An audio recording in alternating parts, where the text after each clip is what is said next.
ನಮಸ್ಕಾರ ಕರ್ನಾಟಕ ಲೋಕಸೇವಾ ಆಯೋಗ KPSC ಗ್ರೂಪ್ ಸಿ ಹುದ್ದೆಗಳು ಪದವಿ ಹಂತ ಹುದ್ದೆಗಳು ಉಳಿದ ಮೂಲ ವೃಂದ 60 ಹುದ್ದೆಗಳು, ಹೈದರಾಬಾದ್ ಕರ್ನಾಟಕ ವೃಂದ 16 ಹುದ್ದೆಗಳು, ಪದವಿಗಿಂತ ಕೆಳ ಹಂತದ ಹುದ್ದೆಗಳು ಉಳಿದ ಮೂಲ ವೃಂದ 313 ಹುದ್ದೆಗಳು, ಹೈದರಾಬಾದ್ ಕರ್ನಾಟಕ ವೃಂದ 97 ಹುದ್ದೆಗಳು, ಒಟ್ಟು 486 ಹುದ್ದೆಗಳು. ವಿದ್ಯಾರ್ಹತೆ ಪದವಿ ಹಂತ ಹುದ್ದೆಗಳಿಗೆ ಅಭ್ಯರ್ಥಿಯು ಬ್ಯಾಚುಲರ್ ಆಫ್ ಸೈನ್ಸ್ ಅಥವಾ ಕಾಮರ್ಸ್ ಅಥವಾ ಬಿಸ್ನೆಸ್ ಅಡ್ಮಿನಿಸ್ಟ್ರೇಷನ್ ಅಥವಾ ಬ್ಯಾಚುಲರ್ ಆಫ್ ಇಂಜಿನಿಯರಿಂಗ್ ಅಥವಾ ಲೈಬ್ರರಿ ಸೈನ್ಸ್ ಪದವಿ ಹೊಂದಿರಬೇಕು. ಪದವಿಗಿಂತ ಕೆಳ ಹಂತದ ಹುದ್ದೆಗಳು ಅಭ್ಯರ್ಥಿಯು ಸಿವಿಲ್ ಇಂಜಿನಿಯರಿಂಗ್ನಲ್ಲಿ ಡಿಪ್ಲೊಮಾ ಅಥವಾ ಮೆಕ್ಯಾನಿಕಲ್ ಇಂಜಿನಿಯರ್ ಡಿಪ್ಲೊಮಾ ಅಥವಾ ಲೈಬ್ರರಿ ಸೈನ್ಸ್ ಡಿಪ್ಲೊಮಾ ಹೊಂದಿರಬೇಕು. ವಯಸ್ಸಿನ ಮಿತಿ 18 ರಿಂದ 35 ವರ್ಷ.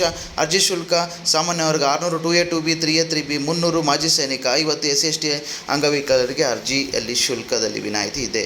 ಆನ್ಲೈನ್ ಮೂಲಕ ಅರ್ಜಿ ಸಲ್ಲಿಸಬೇಕು. ಅರ್ಜಿ ಸಲ್ಲಿಸಲು ಕೊನೆಯ ದಿನಾಂಕ 28 ಮೇ 2024. ಕೆಳಗೆ ಕೊಟ್ಟಿರುವ ವೆಬ್ಸೈಟ್ ಪ್ರವೇಶಿಸಿ ಅರ್ಜಿ ಸಲ್ಲಿಸಬೇಕಾಗಿ ವಿನಂತಿ. ಧನ್ಯವಾದಗಳೊಂದಿಗೆ ಎಲ್ಲ ಜಾಬ್ನ ಅಪ್ಡೇಟ್ಸ್ಗಾಗಿ ಈ ಚಾನಲ್ನ ಸಬ್ಸ್ಕ್ರೈಬ್ ಮಾಡಿ.